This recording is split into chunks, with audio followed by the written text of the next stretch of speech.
इसलिए बच्चे लपौनी बचानी चाहिए। बच्चों को आप हर बात पे अपने नहीं मान सकते। उस बच्चे की गलती सिर्फ इतनी थी कि उसने अपने दोस्त भरोसा किया जो भरोसे के लायक था नहीं। वो नीच किस्म का व्यक्ति था जिसने उस सब की गरिमा को समझाई। उस बच्ची के घर के बाहर 24 घंटे न्यूज चैनल से कैमरे खड़े रहे। घर से कोई भी निकले 50 कैमरे पीछे, आप बताइए आपकी बेटी कैसी, आप बताइए आपकी बहन कैसी है। अंत में उस पिता ने अपनी बच्ची को इस देश से बाहर भेज दिया। उसके कुछ दिन बाद की जो खबर टीवी चैनल से नहीं दिखाई, उसके पिता ने आत्महत्या कर ली। ये तीसरा इंसिडेंट है। ये सारी खबरें सच्ची बता रहा हूं मैं, इनमें से एक भी झूठ नहीं है। झूठी कहानियों से मोटिवेशन दिया जा सकता है, मैं जाता हूं, पर जब सच्ची कहानियां हैं तो मैं झूठ क्यों बोलूं? सारी अच्छी कहानियां बता रहा हूं मैं आपको। एक चौथी कहानी जो आप में कई लोगों की होगी।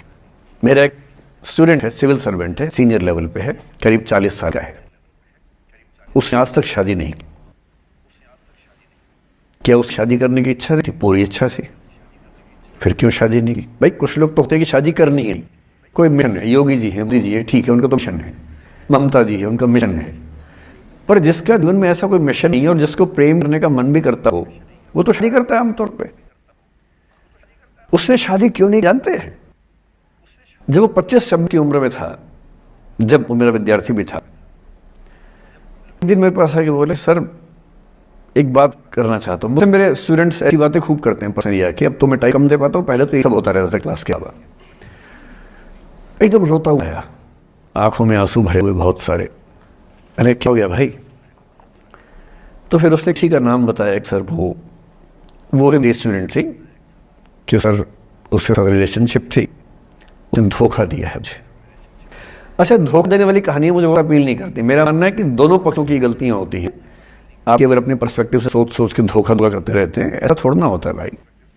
कुछ तो मजबूरियां रही होंगी, कोई यूं ही बेवफा नहीं होता, कुछ तो वजह होगी ना। आप थोड़ा उसकी वजह, उसका तो उसकी कहानी भी तो सुनिए। और मैं जब जब दोनों कहानियां सुनता हूं, मुझे लगता है कि मामला ग्रे।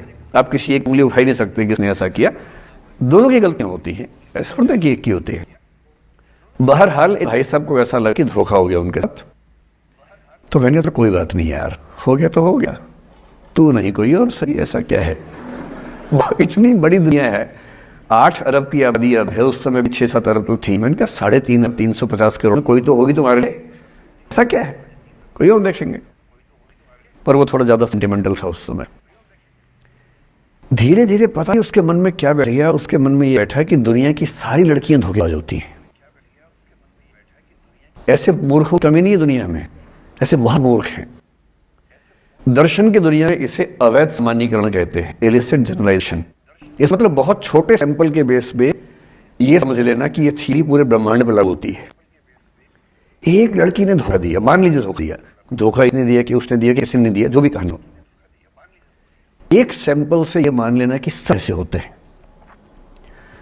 उसके बाद से उसने कम से कम 10 बार कोशिश की, 10 लोगों से मिला, बातचीत की शादी के लिए। डेटिंग तो क्या रहेगा 40 की उम्र में, लेकिन हाँ बातचीत करके देखा कि शायद रुचियां मिल जाए, स्वभाव मिल जाए, तो शादी के बारे में सोचे। हर बार 3-4-5 मीटिंग के बाद वापस हट जाता है।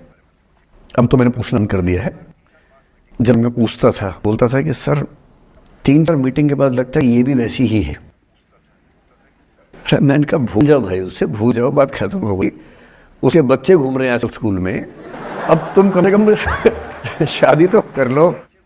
वो भाई साहब आज तक अकेले, और